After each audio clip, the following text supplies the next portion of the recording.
Hi, my name is Rachel Walker, and the title for my poster presentation is Race in the System, the Influence of Reunification on the Pathways to Justice Involvement.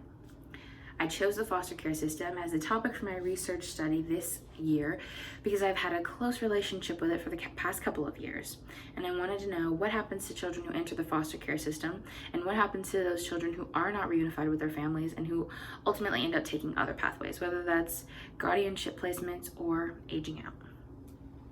So, for some background, the child welfare system's main goal is to reunify children with their families, and reunification is still the number one exit pathway. Adoption is the second exit pathway that is most common for children in the foster care system. However, these numbers do not represent African American or children of color. Children of color specifically are overrepresented in the foster care system, and they also overrepresent children who end up aging out of the foster care system. Because of shortened timelines, children of color and families of color are negatively impacted. So the timeline is 18 months. Families are given 18 months to complete all of the requirements given by the judge in the order. These things can include getting a better vehicle, having a better job, having a home that has a certain number of rooms that can accommodate all of your children, cutting certain people out of your life, and even entering into programs, whether that's rehabilitative programs, therapy programs, medicated programs, and so forth.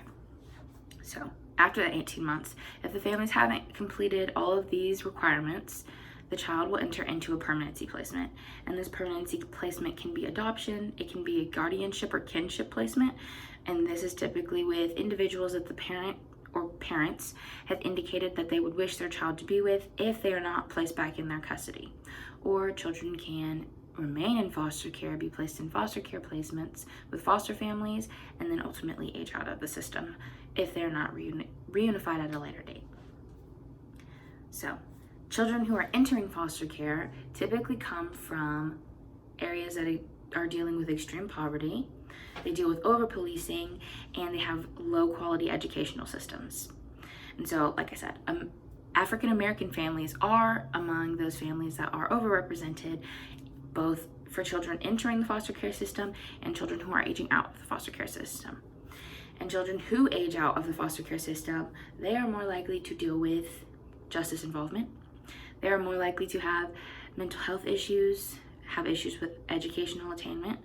They're more likely to experience substance use disorders, and they are also likely to experience teenage pregnancy. So 3 terms that are really important for this study are reunification, aging out, and justice involvement.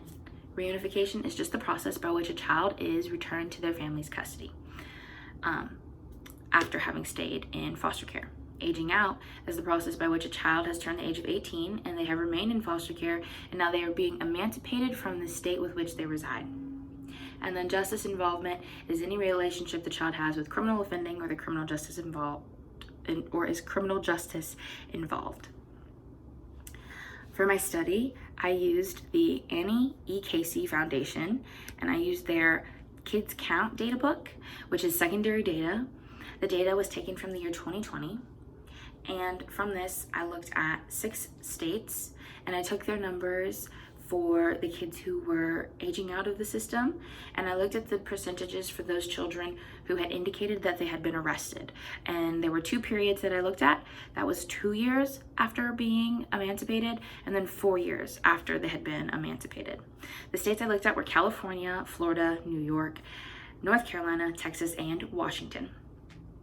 And so for the children who had indicated that they had been arrested within 2 years of aging out of the system, sat at 17.5%. And then the children who indicated that they had still been arrested 4 years after aging out of the system, sat at 16.6%.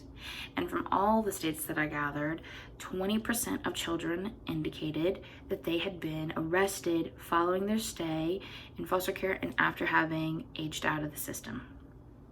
So what did this tell me?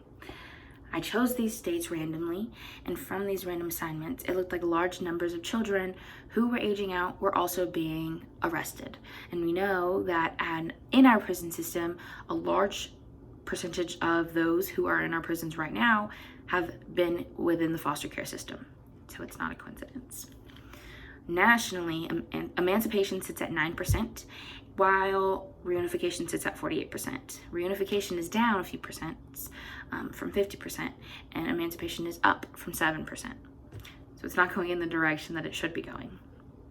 So it's really important to look at these numbers and think, where are the areas that we can improve? And so from my research, I gathered that one, it was important for us to have new policies in place for children who were aging out. If the children are going to age out, they need to have support systems, whether that is monetary or just support systems to help them find jobs, find housing, attain their education, continue their education. They need support systems to do that. Children who are in their biological families after leaving, they have support systems after they turn 18, and their parents help them go through those different stages. So children who are in foster care are going to need somebody to help them do them too.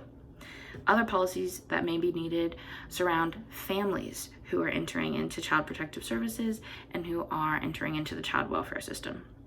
Their families also need support systems. The shortened timelines shouldn't have such negative impacts on families of color as opposed to white families. So policy changes are needed for the reunification process so that families are able to meet the requirements set before them within the reasonable amount of time. Because after 12 months of being in foster care, a child's likelihood of being reunified drops by 50%. And it just continues to decrease after that.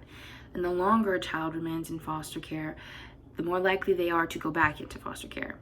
And what I mean by this is, if a child is in foster care for, say, 2 years, and then they're reunified with their families, they're more likely to go back into foster care after 10 years.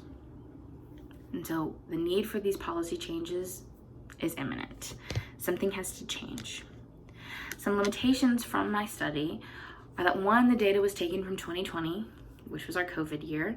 And so during the pandemic, it was less likely that they would be able to resurvey all of the children who had originally intended to participate in the study. So the children, now adults, who indicated that they had been arrested within 2 years of aging out of the system may not have been able to indicate that they had been rearrested 4 years later. And so that percentage could be representing less people than it actually should. More people, and that percentage could be larger. Another limitation is that it's secondary data. All of the data points that I have came from pre-existing data that I couldn't manipulate. I couldn't ask further questions, and so it's set in stone, which can be beneficial, but is also a downside when you're looking at something like this. And so further research and future research needs to ask about what happens with kids who are reunified and how is their exit pathway so different, and looking at the specific things that happen in their different pathways that prevent them from becoming justice involved, and what specifically happens with kids who are placed in guardianship placements or kinship placements or children who are adopted. I think looking at the other pathways would also help to create even better policies for updating and modernizing the reunification process. I would also like to recognize my academic advisors for this process. Dr. Maycomber helped me do my original research process, coming up with my hypothesis and my thesis, writing it all out. And then Dr. Raid helped me equip this and finalize it into my CSA Day presentation. So I would like to thank both of them, and thank you for listening to my presentation.